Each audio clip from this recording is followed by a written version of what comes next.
नमस्कार दोस्तों, मैं हूं शिवकांत गौतम। स्वागत करता हूं आप सभी का।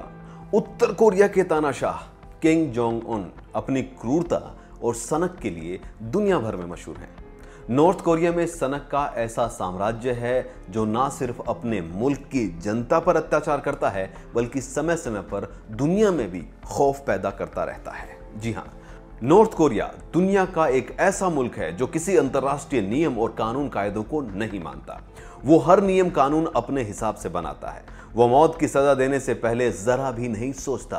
बात बात पर और छोटी सी गलती पर लोगों को मौत की सजा दे दी जाती है। यही वजह है कि उत्तरी कोरिया के बाहर की दुनिया में किम जोंग उन को एक राक्षस के रूप में देखा जाता है।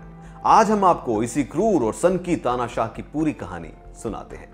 किम जोंग उन की जन्म तारीख और इसके बचपन से जुड़े तथ्य आज भी रहस्यमयी है। यह माना जाता है कि Kim Jong Un Kim Jong Il के तीसरे बेटे हैं। किम जोंग इल उत्तरी कोरिया के मिलिट्री लीडर थे। ये कम्युनिस्ट पार्टी के नेता थे। इन्होंने साल 1994 तक यहां पर शासन किया था। किम जोंग उन की तरह उनके पिता किम जोंग इल भी उतने ही खूंखार और सनकी थे। किम जोंग उन की माता का नाम को योंग हुई था। इनकी माता एक अच्छी ओपेरा सिंगर थी। साल 2004 में ही किम जोंग उन को किम जोंग इल का उत्तराधिकारी बनाया गया था। किम जोंग इल ने अपने तीनों बेटों में से किम जोंग उन में से ही सबसे ज्यादा खूबियां जो है एक तानाशाह की देखी। वे अपने उत्तराधिकारी के लिए उसे ही चाहते थे। किम जोंग उन की आरंभिक शिक्षा किम इल सुंग मिलिट्री यूनिवर्सिटी में हुई। इसके बाद इन्हें स्विट्जरलैंड में पढ़ाई करने के लिए भेजा गया। कहा जाता है कि किम जोंग स्विट्जरलैंड के इंटरनेशनल स्कूल ऑफ बर्न में पढ़ा करते थे, वो भी किसी दूसरे नाम से। बर्न स्कूल में किम का नाम पाक उन था। स्विट्जरलैंड के बर्न स्कूल में किम फिजडी स्टूडेंट थे। गणित और विज्ञान जैसे सब्जेक्ट उनकी समझ में नहीं आते थे। इंटरनेशनल स्कूल ऑफ बर्न में किम कई बार फेल भी हुए। इसकी वजह से और इसके सबूत भी जो है दिए गए, इनकी वजह भी बताई गई है। स्कूल के दिनों में किम की सोहबत बिगड़ गई थी। इसके बाद इसके पिता इसे अपना उत्तराधिकारी बनाने के लिए सभी तरीके की ट्रेनिंग देने लगे और महज 20 साल की उम्र में ही इनके हाथ में शासन की कमान आ गई। साल 2010 में पिता की मृत्यु के बाद किम जोंग उन साल 2011 में उत्तरी कोरियाई राजगद्दी जो है उत्तरी कोरिया की, उस पर बैठ गए। बता दें कि नॉर्थ कोरिया बना है तभी से यहां सिर्फ किम परिवार का ही तानाशाह है। नॉर्थ कोरिया नेता किम जोंग उन बचपन से ही तानाशाह और बिगड़ैल स्वभाव के रहे हैं। उनके इसी स्वभाव के लिए उनके परिवार के लोग भी इसके लिए काफी हद तक जिम्मेदार भी हैं। परिवार की ओर से सिर्फ 7 साल की उम्र में ही उसकी हर जरूरत का पूरा ख्याल रखा गया। उसने अगर कोई गलती भी की तो उसे माफ किया गया। किम जोंग को जो चीज पसंद आती थी या जो नहीं आती थी वो उसी तरीके से उसके साथ बर्ताव करता था, यानी अच्छे के साथ अच्छा, बुरे के साथ बहुत बुरा। क्योंकि देश पर तानाशाह पिता का राज था तो वो भी क्रूर थे और यही सब देखकर वो ज्यादा खूंखार बना। किम जोंग उन के बारे में जानने वाले बताते हैं कि जब वो छोटा था और कार चलाने के लायक नहीं था तो उसकी जिद पर कार को उसके हिसाब से मॉडिफाई करवा दिया गया जिससे वो उसे चला सके। दूसरों पर रौब दिखाने के लिए 11 साल की उम्र में ही उसे पिस्तौल थमा दी गई थी। इस पिस्तौल से वो दूसरों पर रौब झाड़ता, उन्हें डराता धमकाता। किम जोंग उसके मन में बचपन से ही राज करने की इच्छाएं देखने को मिलती थी। वो कमजोर बच्चों को अक्सर मारता था। अगर कोई उसका कहना नहीं मानता था तो वो उसके साथ बहुत बुरा बर्ताव भी करता था।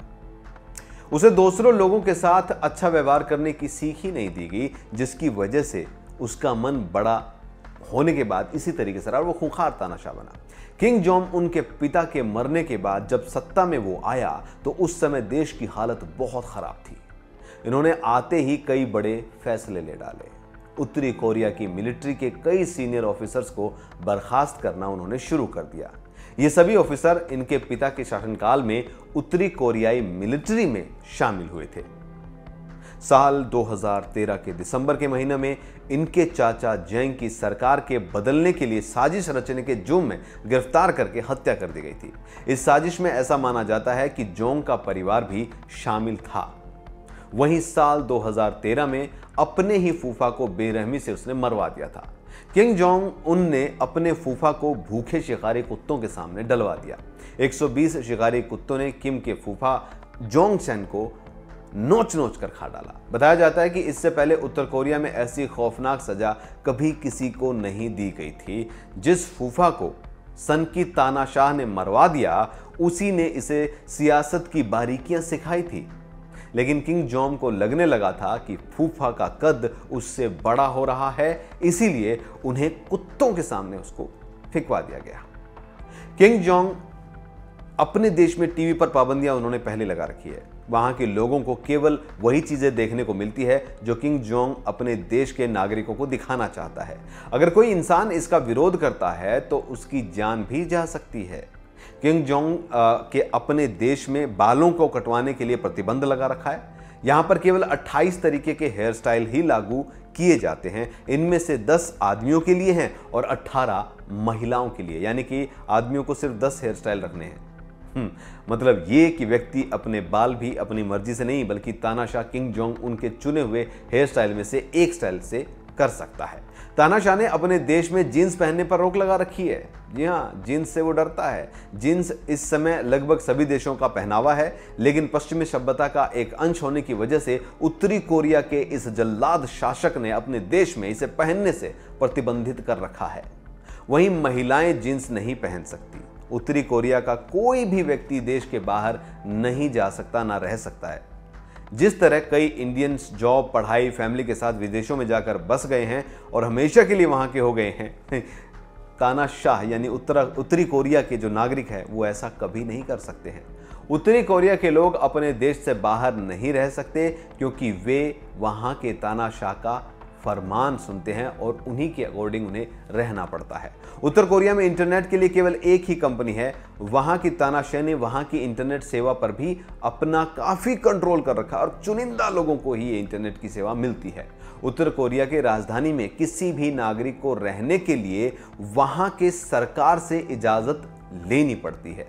जी हाँ, क्योंकि राजधानी में अक्सर कामयाब लोग या फिर सरकारी नौकरशाही रह सकते हैं, आम आदमी नहीं रह सकता। अगर कोई व्यक्ति उत्तर कोरिया में किसी तरीके का गुनाह कर देता है तो इसकी सजा उसके पूरे परिवार को दी जाती है। इतना ही नहीं, उसकी 3 पीढ़ियों को। इसमें बुजुर्ग और बच्चे भी शामिल हो जाते हैं। उत्तरी कोरिया में बाइबल को पश्चिम सभ्यता का प्रतीक माना जाता है। इस वजह से इसे घर में रखना उत्तर कोरिया में प्रतिबंधित है। यहां पर केवल किम परिवार और सरकार की ही पूजा की जाती है। अगर किसी के बाइबल मिल गई तो उसे मौत के घाट उतार दिया जाएगा। उत्तरी कोरिया में गाड़ी पर भी रोक है। यहां पर केवल सरकारी नौकरशाहों को ही गाड़ी रखने की इजाजत दी गई है।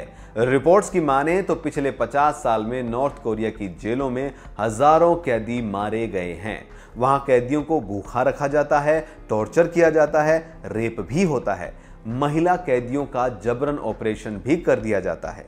कभी कभी कुछ कैदियों को सबके सामने लाकर मौत की सजा भी दी जाती है।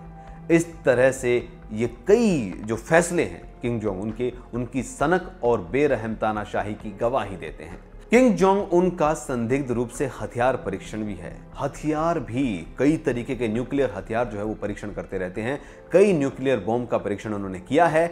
उसने इसके लिए वेपन टेस्टिंग प्रोग्राम जो है वो चला रखे हैं और फरवरी 2012 में हॉल्ट न्यूक्लियर टेस्टिंग और फिर इसी साल अप्रैल के महीने में देश की एक सैटेलाइट भी उन्होंने लॉन्च की थी। हालांकि यह सैटेलाइट टेक ऑफ करने के कुछ समय बाद ही फेल हो गया था।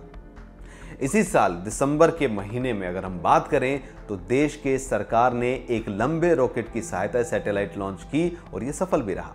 साल 2013 में फरवरी में उत्तर कोरिया ने अपना तीसरा अंडरग्राउंड न्यूक्लियर परीक्षण किया।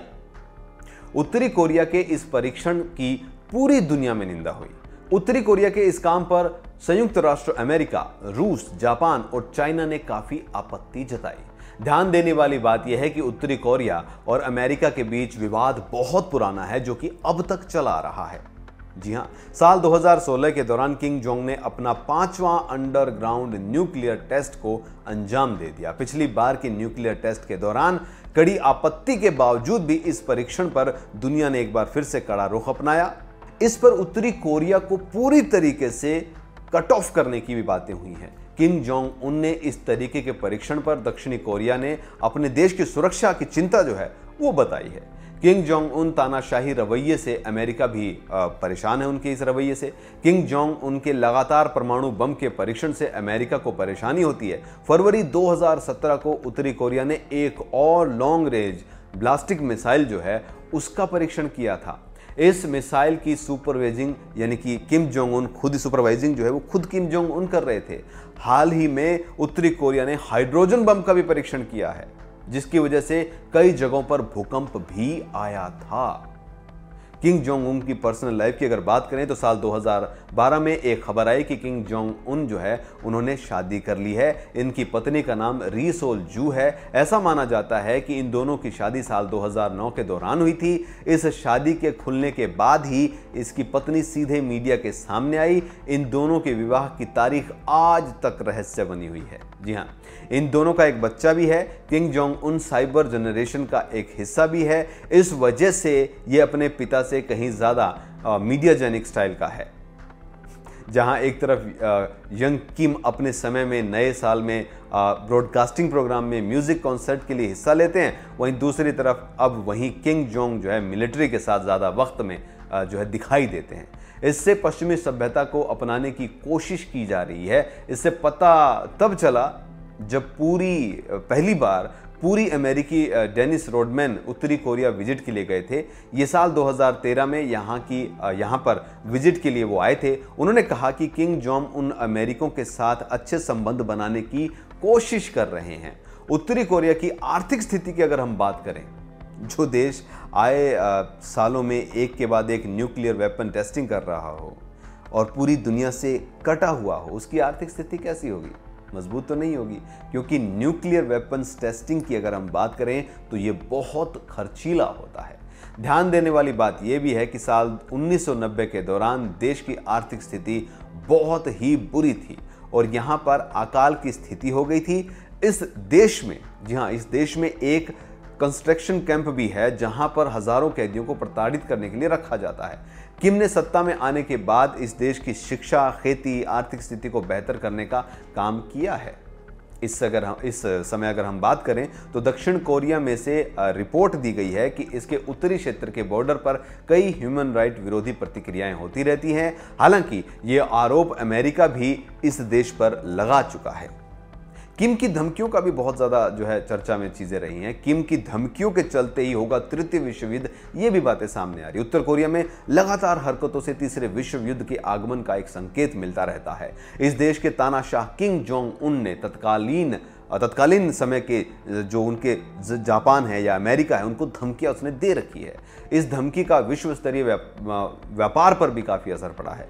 किंग जोंग का अमेरिका को धमकी देना, अमेरिका को सबके सामने धमकी देना और सबक सिखाने की बातें करना, जिस वजह से अमेरिका की गरिमा को भी काफ़ी नुकसान हुआ है। उत्तरी कोरिया ने अमेरिका को कहा है कि अमेरिका को पीट पीट कर एक कुत्ते की तरह मौत मारनी चाहिए। किंग जोंग उन ने इसी के साथ अपने बयान में ये भी कहा कि अमेरिका को पूरी तरीके से राख और धूल में वो बदल देंगे। किंग जोंग का जापान को भी धमकी जो है देने की मामला सामने आया था। उन्होंने जापान को निशाना बनाते हुए कहा था कि जापान के चारों आइलैंड पर न्यूक्लियर वेपन का इस्तेमाल करके उसे पूरी तरीके से तबाह कर समंदर में डुबो देना चाहिए। साथ ही उसने कहा कि जापान ज़्यादा दिनों तक हमारे आसपास नहीं रहेगा। मतलब खुलेआम किंग जोंग उन देशों को धमकी दे रहा है। वैसे ये बात सबको पता है कि अमेरिका आज के समय में एक बहुत शक्तिशाली देश है। इस समय जापान की स्थिति भी पहले जैसी नहीं है, बहुत ज़्यादा अच्छी है। इस वजह से सरेआम इस तरीके की धमकियों को ऐसे देश जो है वो किसी तरीके से समझते नहीं है, हल्के में लेते हैं और छोड़ दो। किंग जोंग उनकी ऐसी धमकियों को अमेरिका जैसे शक्तिशाली देश को युद्ध पर मजबूर करने जैसे हालात भी बनते हैं। अगर उसका यही रवैया रहा तो तीसरे विश्व युद्ध का शुरू होना तय है। तो ये कहानी है दुनिया के सबसे खूंखार तानाशाह किंग जोंग उन की और उस देश के हालात की और उन लोगों की जो इस हालातों को झेल रहे हैं।